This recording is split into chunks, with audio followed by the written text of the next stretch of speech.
كل يوم نفس المشهد، ساعة النوم بتتحول لمعركة، طفل بيرفض ينام، طفل تاني بيصحى كل شوية، واحد تالت مش بينام غير على ايدك. طيب ده طبيعي ولا في حاجة غلط؟ أنا دكتور يوسف، استشاري طب الأطفال، وفي الحلقة دي هنجاوب على 3 أسئلة مهمين. كم ساعة المفروض الطفل ينامها؟ إمتى أقلق إن نوم ابني مش كفاية؟ وإزاي أساعد ابني أو بنتي إنهم يناموا كويس من غير صراع كل ليلة؟ والأهم إني هديكم حلول عملية مش بس نظريات.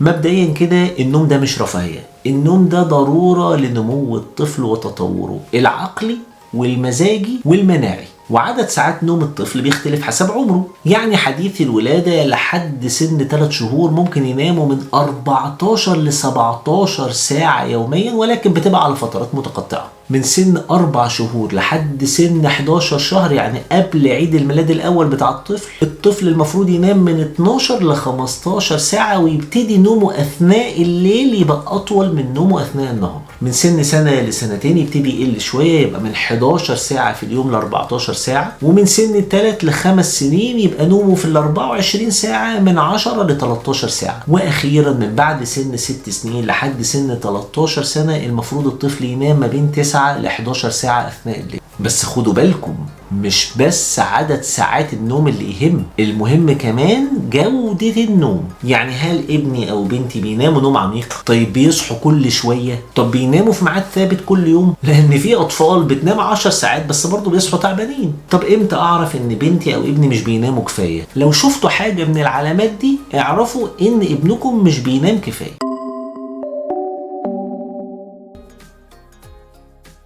لو الطفل بيصحى تعبان ومش مركز، لو الطفل ده عصبي طول اليوم، لو ابني بينام في اي مكان حتى وهو بيلعب، لو بنتك بتغلبك جدا ساعة النوم، او لو نموهم العقلي والحركي مش ماشي زي المتوقع. هنا لازم نبتدي نراجع حاجة اسمها روتين النوم ونشوف فين الخلل. طيب يا دكتور، ايه الاسباب اللي انا ممكن ادور عليها تكون مسببة اضطراب النوم عند ابني او بنتي؟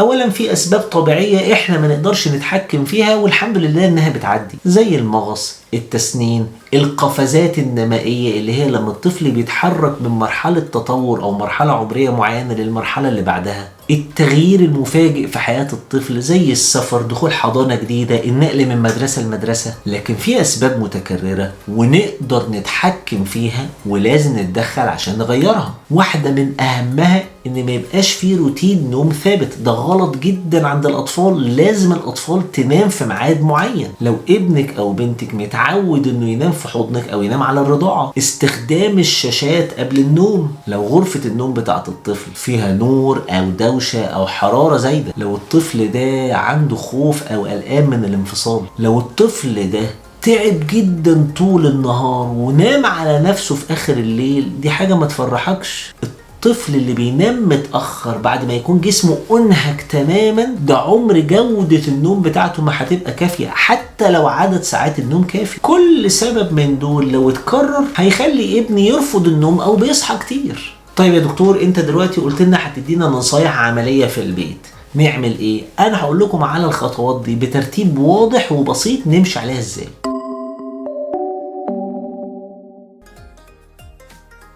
اولا نثبت الروتين اليومي، يعني كل يوم نفس ميعاد النوم ونفس ميعاد الصحيان حتى في الويك اند. قبل النوم نثبت روتين معين اللي يعجبكم بقى من الحاجات اللي جايه دي، حمام دافي، نلبس البيجامه بتاعتنا، نحكي حكايه، نشغل ضوء خافت، نتكلم معاه بصوت هادي. الحاجات دي بسيطه جدا ولكن تكرارها هو ده المفتاح. لو طفلك لسه بيرضع ومتعود انه يربط الرضاعة بالنوم، لازم نبتدي نفصل ما بين الاتنين تدريجيا. يعني الاول نسيب مسافة 5 دقايق ما بين اخر الرضعة والنوم، وبعدها نخليهم 10 دقايق، وبعدها 15 دقيقة، وهكذا. الاطفال الاكبر شويه اللي متعودين يبقى قدامهم شاشات، نقلل الاضاءه ونقلل الشاشات قبل النوم بساعه، وبعد شويه نخليها ساعه ونص، وبعد شويه نخليها ساعتين. الموبايل والتلفزيون وكل الشاشات دي بتصدر نوع من الضوء اسمه الضوء الازرق. الضوء الازرق ده بيمنع المخ من افراز هرمون النوم اللي هو الميلاتونين. نحاول بقدر امكانياتنا طبعا نوفر بيئه نوم مناسبه، زي سرير مريح، حرارة معتدلة في الأوضة، لبس نوم يكون ثابت. لو لسه هتبقى في ناس صاحية في البيت نستخدم وايت نويز حوالين الطفل، ده ممكن يبقى صوت مروحة، أو حتى في بعض الابليكيشنز تقدروا تنزلوها على الموبايل ممكن تعمل نفس الوايت نويز دي. نخلينا منتبهين وحساسين جدا لوقت تعب الطفل.